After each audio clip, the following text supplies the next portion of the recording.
मिलते हैं मरे हुए आदमी की राख में, ये सब वही माइक्रो न्यूट्रिएंट्स हैं जो मिट्टी में है। इन्हीं 18 माइक्रो न्यूट्रिएंट से मिट्टी बनी है, यही 18 माइक्रो न्यूट्रिएंट शरीर में है जो मिट्टी में बदल जाता है। तो महंत का कहना कि मिट्टी पवित्र है, वो बहुत वैज्ञानिक स्टेटमेंट है। बस इतना ही है कि वो उसको एक्सप्लेन नहीं कर सकता। एक्सप्लेन क्यों नहीं कर सकता? आधुनिक विज्ञान उसने नहीं पढ़ा या उसको मालूम नहीं है। लेकिन आधुनिक विज्ञान का रिजल्ट मालूम है, पवित्रता, रिजल्ट उसे मालूम है, विश्लेषण नहीं मालूम। वो हमारे जैसे मूर्खों को मालूम है। मैं अपने को उस महंत की तुलना में मूर्ख मानता हूं। क्यों? क्योंकि मुझे ये विश्लेषण करने में 3 महीने लग गए, वो बात 3 मिनट में समझा दिया कि मिट्टी पवित्र है। तो ये मिट्टी की जो पवित्रता है, उसकी जो माइक्रो न्यूट्रिएंट्स की कैपेसिटी या कैपेबिलिटी है, उसमें से आई है। तो मिट्टी में दाल आई है, दाल आपने पकाई है, तो वो महंत कहता है कि मिट्टी पवित्र है, इसलिए हम मिट्टी के बर्तन में ही दाल पकाते हैं। भगवान को पवित्र चीज ही देते हैं, अपवित्र चीज भगवान को नहीं दे सकते। अच्छा, मैं वो दाल ले आया और भुवनेश्वर लेके गया, पुरी से भुवनेश्वर। भुवनेश्वर में CSIR का एक लेबोरेटरी है, council of science and industrial research का लेबोरेटरी है, जिसको रीजनल रिसर्च लेबोरेटरी कहते हैं। तो वहां ले गया, कुछ वैज्ञानिकों से कहा ये दाल है, उन्होंने कहा हाँ ये पुरी की दाल है। मैंने कहा इसका विश्लेषण करना है, इस दाल में क्या है।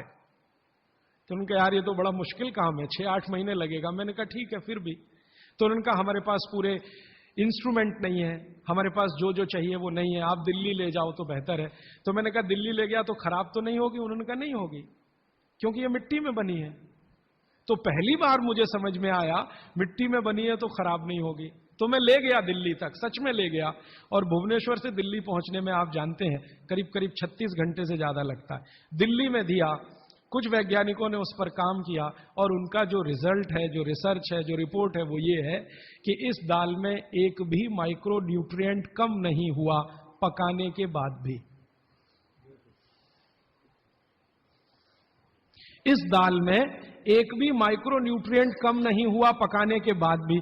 फिर मैंने उन्हीं वैज्ञानिकों को कहा कि भैया प्रेशर कुकर की दाल का भी जरा देख लो। तो उन्होंने कहा ठीक है, वो भी देख लेते हैं। तो प्रेशर कुकर की दाल को जब उन्होंने रिसर्च करके देखा तो उन्होंने कहा इसमें माइक्रो न्यूट्रिएंट्स बहुत ही कम है। मैं पूछा परसेंटेज वाइज बता दो। तो उन्होंने कहा अगर अरहर की दाल को मिट्टी की हांडी में पकाओ और 100% माइक्रो न्यूट्रिएंट्स हैं, तो कुकर में पकाने में 13% ही बचते हैं, 87% नष्ट हो गए। मैं पूछा कैसे नष्ट हुए? तो उन्होंने कहा ये जो प्रेशर पड़ा है ऊपर से और इसने दाल को पकने नहीं दिया, तोड़ दिया, मॉलिक्यूल्स टूट गए हैं, तो दाल तो बिखर गई है, पकी नहीं है, बिखर गई है, सॉफ्ट हो गई है। तो खाने में हमको ऐसा लग रहा है कि ये पका हुआ खा रहे हैं, लेकिन वास्तव में वो नहीं है। पके हुए से मतलब ये होता है कि जो माइक्रो न्यूट्रिएंट्स आपको कच्चे रूप में शरीर को उपयोग नहीं आते, उनको आप उपयोगी बना लें, इसको पका हुआ कहते हैं आयुर्वेद में। जो सूक्ष्म पोषक तत्व कच्ची अरहर की दाल खाने में शरीर को उपयोगी नहीं आएंगे, वो उपयोगी आने लायक बनाएं, उसको पका हुआ कहा जाता है या कहेंगे। तो उन्होंने कहा कि ये मिट्टी की हांडी की दाल बहुत बहुत क्वालिटी में ऊंची है, बशर्ते कि आपके प्रेशर कुकर की। और दूसरी बात तो आप सभी जानते हैं, वो मुझे सिर्फ रिपीट करनी है कि मिट्टी की हांडी की बनाई हुई दाल को खा लीजिए तो जो उसका स्वाद है वो जिंदगी भर नहीं भूलेंगे आप। इसका मतलब क्या है? भारत में चिकित्सा का और शास्त्र पाक कला का ऐसा विज्ञान विकसित हुआ है जहां क्वालिटी भी मेंटेन रहेगी और स्वाद भी मेंटेन रहेगा। तो मिट्टी की हांडी में बनाई हुई दाल को खाएं तो स्वाद बहुत अच्छा है और शरीर की पोषकता उसकी इतनी जबरदस्त है कि दाल का सही खाने का मतलब उसमें है। तब मैंने गांव-गांव घूमता रहता हूं तो पूछना शुरू किया, तो बोलते हैं लोग कि ज्यादा नहीं, 30-40 साल पहले सब घर में मिट्टी की हांडी की दाल थी। मेरी दादी को पूछा तो दादी कहती है कि हम तो जिंदगी भर मिट्टी